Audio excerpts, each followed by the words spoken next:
So students, before we study the formation of a rainbow, we will study total internal reflection.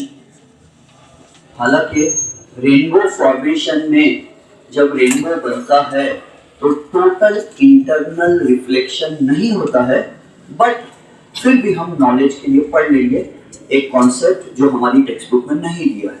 उस concept का नाम है total internal reflection. देखो क्या होता है. रेनबो फॉर्मेशन में टोटल इंटरनल रिफ्लेक्शन नहीं होता, ओनली इंटरनल रिफ्लेक्शन होता है. फिर भी हम पढ़ रहे हैं एक कॉन्सेप्ट जिसका नाम है टोटल इंटरनल रिफ्लेक्शन. तो समझो क्या है. एक है स्विमिंग पूल और इस स्विमिंग पूल में है वाटर.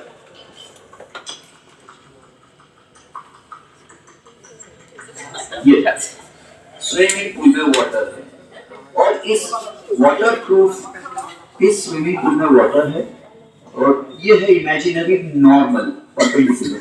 आपको पता है कि पानी डेंसर मीडियम है एज कंपेयर टू एयर.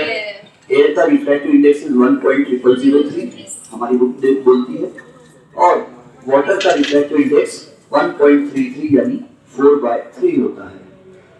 और हमको ये भी पता है कि ये डेंसर मीडियम है और ये रेयर मीडियम है और रेयर और डेंसर के बीच की जो बाउंड्री होती है उसको इंटरफेस बोलते हैं.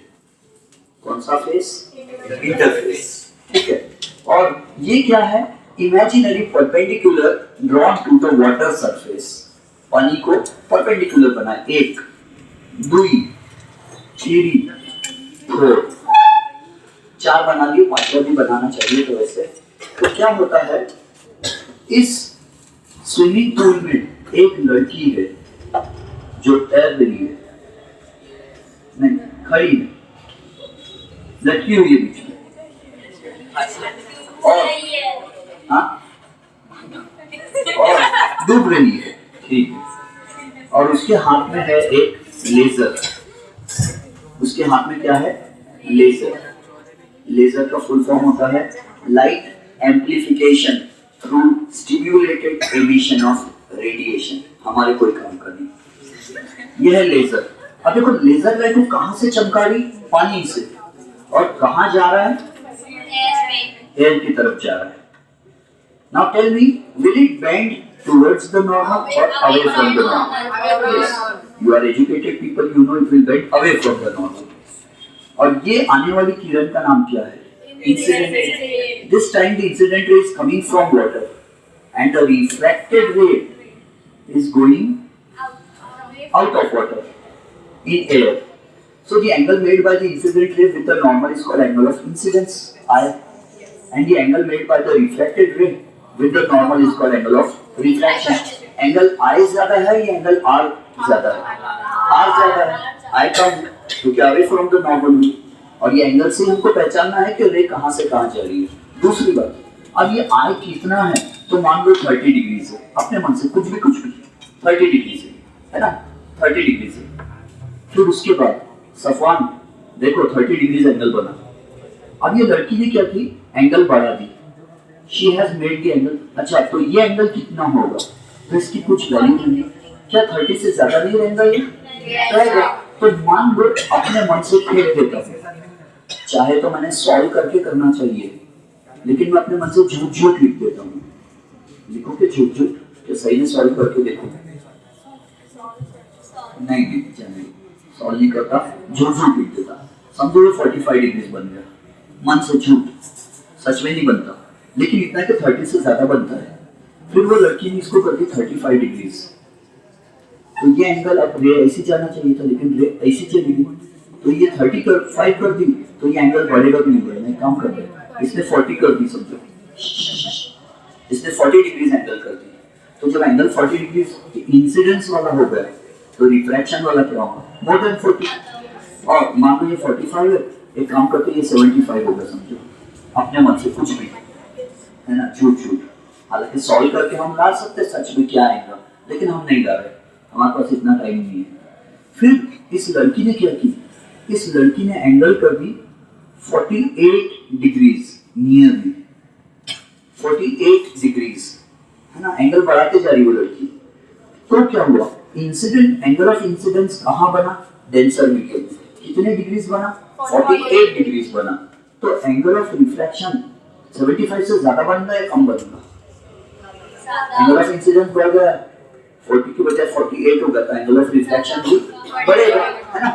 तो ये बढ़कर हो गया 90 डिग्रीज, एंगल ऑफ रिफ्रैक्शन कितना हो गया, 90 डिग्रीज। तो जब angle of refraction rare medium में 90 डिग्रीज बन जाता है, उस समय जो angle of incidence denser medium में बनता है उसको क्रिटिकल एंगल कहते हैं। मैं लिखता हूं डेफिनेशन, क्रिटिकल एंगल क्या होता है। Critical angle, the angle of incidence in the denser medium,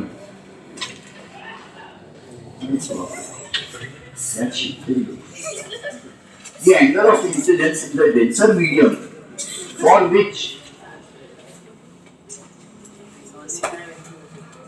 the angle of refraction in rarer medium is 90 degrees is called angle of critical angle. The angle of incidence in the denser medium for which the angle of refraction in the rarer medium is 90 degrees is called critical angle. तो ये IC क्यों लिखा है, critical angle. समझ में आया यहाँ तक? और मैं आपको बार बार बोलता हूँ कि जो चीज समझ में ना आए उसका डाउट आपको पूछना है। रिकॉर्डिंग को देखकर ये नहीं सोचना है कि हम नहीं पूछ सकते, बिल्कुल पूछना है, जितना पूछना चाहते हो पूछो, चलेगा। साइंस में क्वेश्चन पूछना चाहिए बहुत सारे, लेकिन आप लोग नहीं पूछते हो। और मैथ्स में आपको बोलते कि बीच बीच में नहीं पूछो तो आप पूछते रहते, और साइंस में पूछो बोलते हैं तो नहीं पूछते। समझ गए क्रिटिकल एंगल? आप ध्यान से देखो, ये लड़की ने क्या की, ये लड़की ने एंगल ऑफ इंसिडेंस को और बढ़ा दी। माइक की आवाज बहुत बढ़ गई है क्या?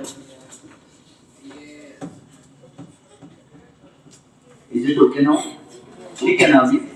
हाँ, तो देखो इस लड़की ने एंगल ऑफ इंसिडेंस की वैल्यू और बढ़ा दी। कितना कर दी?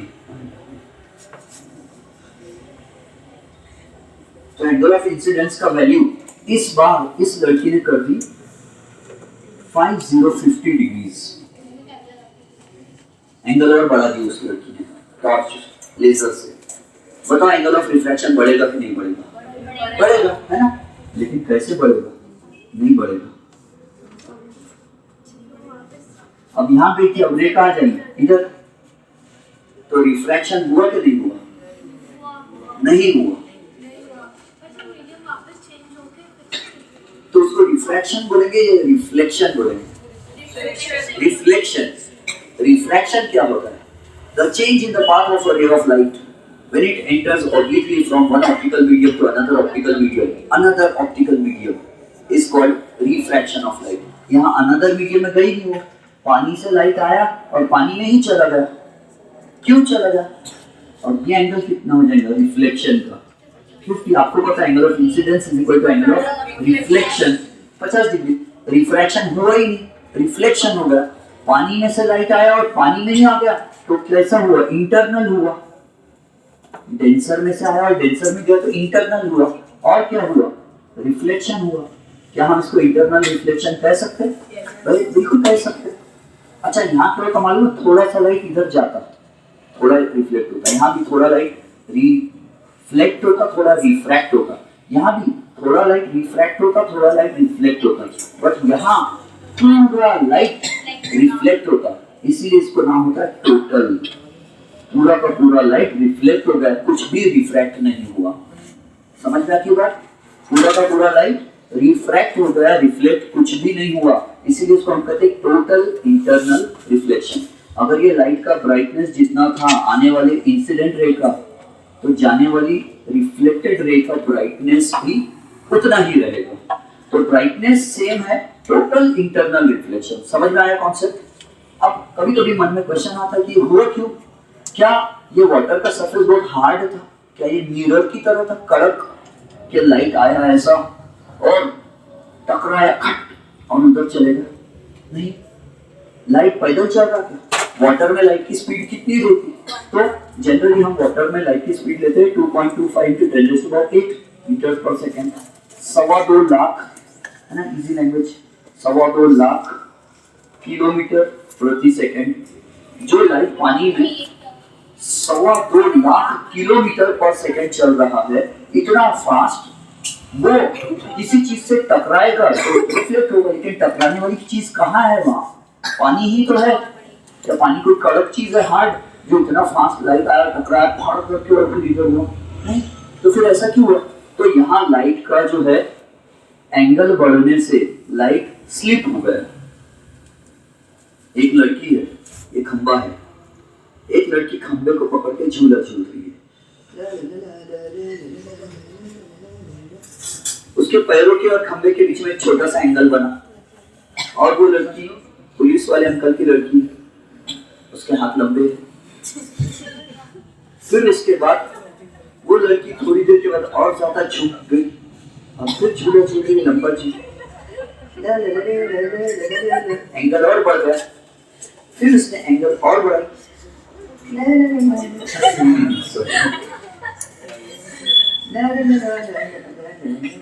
और क्या हुआ? पैर फिसल के गिर गई। क्यों? एंगल बड़ा बड़ा करने के चक्कर में फिसल गई। तो जब एंगल बड़ा बड़ा हो जाता है तो एक एंगल ऐसा आता है स्लिप हो जाता है। ये लड़की के स्लिप होने के ज्यादा चांसेस है। इसके लड़की नंबर 1 पोजीशन नंबर 3 में स्लिप होने के चांसेस ज्यादा है। तो जब एंगल एक वैल्यू से बढ़ जाता है तो लाइट स्लिप होकर पानी में ही आ जाता है, समझो। तो यहाँ तक कहानी समझे। अब मैं आपको समझाने जा रहा हूँ रेनबो। तो इस कॉन्सेप्ट का नाम क्या है? Total internal reflection. मैं आपको रेनबो नहीं, पहले मैं मिराज समझाऊंगा आपको। मिराज ये हटो।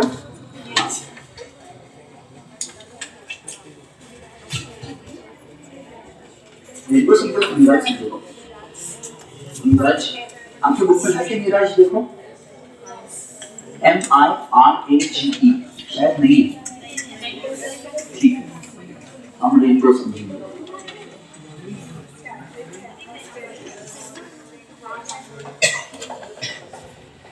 So when do we see a rainbow in the sky? When there is sun. Very good. Generally, a rainbow is seen after the rain shower. Why? Very good. Because of the rain droplets formation. Formation of a rainbow.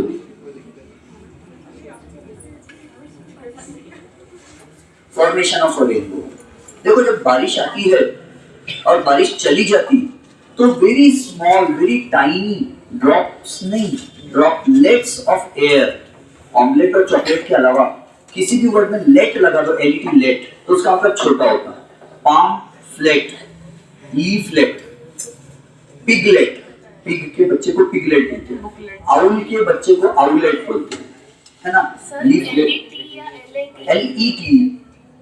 LET let, leaflet, pamphlet, piglet, booklet, leaflet और droplets.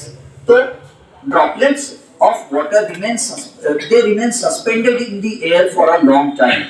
Since these are only droplets, not much gravitational force acts on them and they do not fall suddenly towards the earth. They remain suspended in the air for a long time, longer time.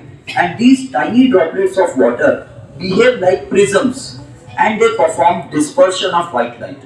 देखो कैसे, तो मैं कोशिश करता हूँ बनाने की। ये है सूर्य, सन, and this is suppose a droplet of water. पानी का एक बूंदी,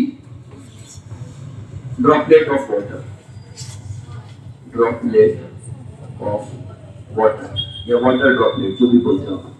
और ये आ रहा है Surya Prakash, sunlight, white sunlight. We know sunlight is white in color. Sunlight white होता है, ये white sunlight आया। और यहाँ पर क्या होगा? तो there will be refraction of light.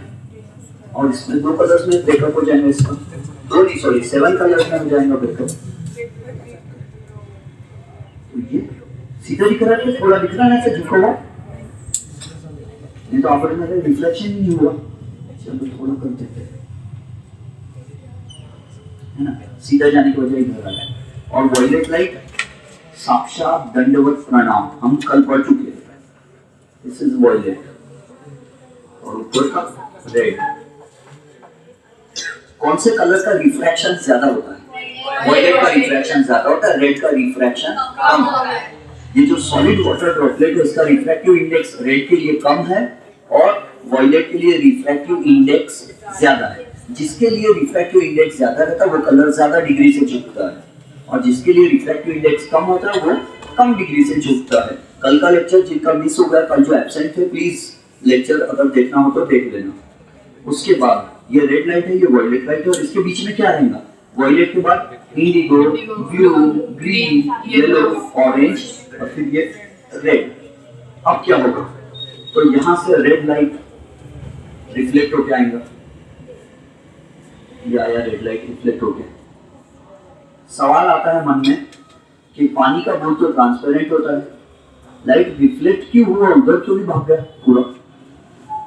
हो सकता है थोड़ा सा लाइट रिफ्लेक्ट हो जाए ऐसा, और बहुत सारा लाइट रिफ्लेक्ट हो जाए। तो लाइट का यहाँ क्या हुआ? इंटरनल रिफ्लेक्शन हुआ, है ना। पानी के बूंद में ही लाइट इंटरनली रिफ्लेक्ट हो गया। और ये वॉयलेट का भी क्या होगा? इंटरनल रिफ्लेक्शन होगा, ये वॉयलेट का, है ना। अपना पेन ब्लू है, अपन उसको वॉयलेट बोल रहे हैं, ये वॉयलेट है। और ये नीचे का रेड। अच्छा, यहाँ पर क्या क्या हुआ पता है आपको? दो चीजें हुई यहाँ। क्या हुई? डिस्पर्शन ऑफ लाइट भी हुआ, व्हाइट लाइट स्प्लिट अप हुआ into 7 component colours with your. और फिर क्या हुआ? तो रिफ्रैक्शन भी हुआ, लाइट की डायरेक्शन बेंड हुई, रेड की भी हुई और वायलेट की भी हुई, समझ लो। और यहाँ पर क्या हुआ? यहाँ हुआ इंटरनल रिफ्लेक्शन, इंटरनल रिफ्लेक्शन, है ना। कोई स्टूडेंट के मन में क्वेश्चन आ सकता है, टीचर से क्वेश्चन पूछ सकते हैं, टीचर यहाँ से लाइट उधर क्यों नहीं भाग गया, रिफ्लेक्ट कैसे होगा? क्या है यहाँ पे? मिरर है, कड़क हार्ड कोई स्टील की प्लेट रखी है, या कोई हार्ड ऑब्जेक्ट है जो रिफ्लेक्ट कर रहा है लाइट को, तो पानी में इंटरनल रिफ्लेक्शन होगा लाइट का। और फिर अब मुझे बताओ, यहाँ लाइट, ये कौन सा मीडियम है? डेंसर, इसलिए यहाँ लाइट क्या हुआ? सीधा जाने की बजाय बेंड हुआ, कहाँ? Towards the normal. इसको मैं नॉर्मल बनाऊं क्या? ये देखो, ये नॉर्मल क्या है? ये 90 डिग्री बन गया सर्कल पे, 90 डिग्री बन गया ना स्फीयर पे। तो नॉर्मल कौन सा हुआ? ये। तो नॉर्मल की तरफ कौन आया ज्यादा? वॉयलेट। और नॉर्मल की तरफ कौन कम हुआ? रेड। लेकिन ये रेस कहाँ झुकी? टुवर्ड्स द नॉर्मल झुकी ना। क्यों? क्योंकि यहाँ क्या है? एयर है, वैक्यूम है, रेयर मीडियम। तो रेयर से डेंसर हुई तो टुवर्ड्स द नॉर्मल झुकी, और यहाँ तो रिफ्लेक्शन हो गया, यहाँ रिफ्रैक्शन हुआ, तो यहाँ क्यों? Away from the normal. अब नॉर्मल कहाँ बनाऊं मैं? नॉर्मल कहाँ बनाऊं? तो ये देखो, ये ऐसा है ना सर्कल, ऐसा स्ट्रेट, थोड़ा सा ड्रॉ करे तो स्ट्रेट बन जाता, उस पे मैं नॉर्मल बनाता हूँ। ये ऐसा, ये बन गया 90 डिग्री। और लोग, समाज के लोग क्या सोच रहे हैं? लाइट ऐसा जाएगा सीधा, लेकिन लाइट ऐसा सीधा जाएगा क्या? It will bend away from the normal. ये ऐसा जाएगा, है ना, सीधा नहीं जाएगा, ऐसा होगा। अंडरस्टूड? ज्यादा डिग्री से। और ये रेड लाइट का भी क्या? यहाँ नॉर्मल बनाना तो कैसे बनाएंगे? स्ट्रेट लाइन, और ये नॉर्मल कितने डिग्री का? 90 डिग्री का। और समाज क्या सोच रहा है? ये स्ट्रेट जाएगी, लेकिन हमको मालूम ये रे क्या करना, अवे फ्रॉम द नॉर्मल। क्या ये ज्यादा डिग्री से होंगे अवे, या वायलेट ज्यादा डिग्री से अवे होंगे? वायलेट ज्यादा डिग्री से अवे होंगे, रेड थोड़ी डिग्री से अवे होंगे। अब ये हटा देता हूँ। और ये रेस जो है दोनों, ये जा रही है एक बच्चे के आंख में, उस बच्चे की आंख।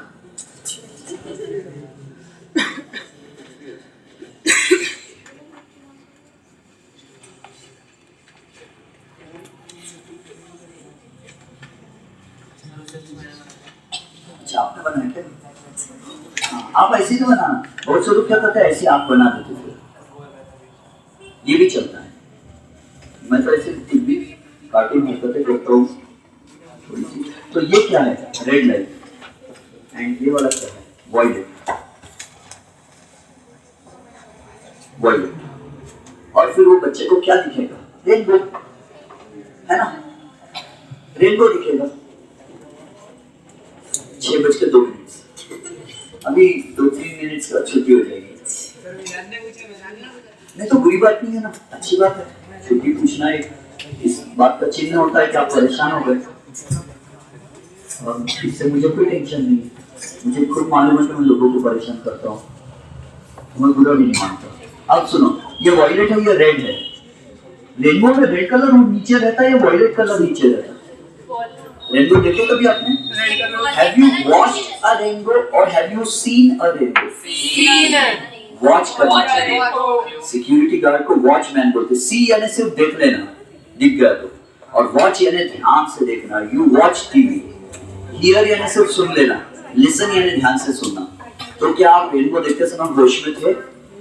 रेनबो में ऊपर सबसे ऊपर कौन सा कलर है? रेड, मतलब होश में थे। और सबसे नीचे वायलेट। और रेनबो के वायलेट के नीचे ब्लू, व्हाइट कलर। और रेनबो के रेड कलर के ऊपर डार्कनेस, अंधेरा। इंफ्रारेड तो दिखता ही नहीं, डार्कनेस, है ना? तो ये रेनबो। लेकिन ये डायग्राम में तो रेड नीचे दिख रहा और वायलेट ऊपर दिख रहा। लेकिन ये लड़का सीधी लाइन में देख रहा है, और सीधी लाइन में देख रहा है तो इसको ऐसा दिखता है। और ये रेड लाइट ऐसा दिखता है। हमको क्या लगता है, हमारे मन में क्या बसा है? Light travels in a straight line. क्या रेन वो ही होता है हमेशा? क्या पूरा सर्कल नहीं बन सकता? बनता है। अगर हम किसी हिल पर चले गए, पहाड़ी पर, और वहां पर हम अगर खड़े हो जाए और वहां से अगर हम देख रहे हैं तो हमको पूरा रेन सर्कल दिखता है। रेन दो ही नहीं दिखता, पूरा रेन सर्कल दिखता है। ये वायलेट लाइट है, सबसे नीचे वायलेट, और सबसे ऊपर ये रेड कलर है, और इसके बीच में बाकी कलर्स दिखते हैं। And we see the entire rain circle, है ना? और यहाँ रहता है सन। सन और हमारा सिर और ये सेक्टर एक लाइन में मैच हो जाए तो हमको पूरा रेन सर्कल दिखता है। और रेनबो कहाँ दिखाई देता है? जिधर सन होता है उधर दिखता है।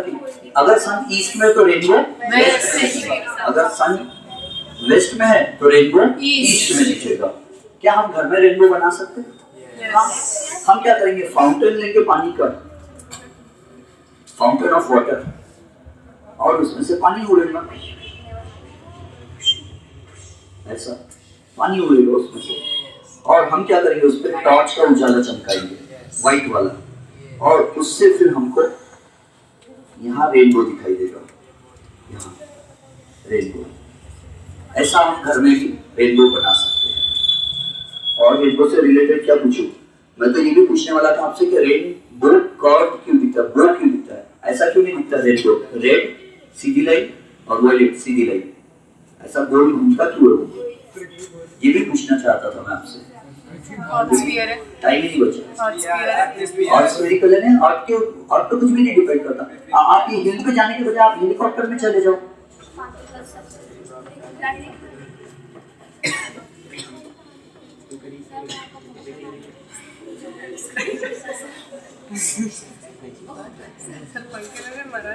नहीं, बाजू में हो, हेलीकॉप्टर पे खड़े होके देखो तो भी आपको पूरा रेंज सर्कल दिखेगा। अच्छा, फिर से पढ़ लोगे एक बार जल्दी से, कि आप लोग घर जाके पढ़ेंगे। रुझान एक बार देखने दो। कभी कभी मैं इंपॉर्टेंट टॉपिक मिस कर देता हूँ। कल मेरा एक टॉपिक मिस हो गया पढ़ाने में, आप लोग की गड़बड़ में। न्यूटन ने क्या किया था? ऐसा प्रिज्म रखा था, व्हाइट लाइट भेजा ऐसा न्यूटन ने, 7 कलर्स भी टूटा, और फिर उसने उल्टा प्रिज्म रखा यहाँ आइडेंटिटी ऐसे, और फिर वापस क्या होगा? White light. ये बात मैं आपको बताना भूल गया था, हालांकि मैंने इनडायरेक्टली बताया था आपको। कब? ये ऐसा समझाते समय लेंसेज वाली चीज है ना? ओके, हाँ आगे ना जल्दी से मुझे रेनबो देख लेना दो, कुछ छूटा तो नहीं। रेनबो कहाँ है?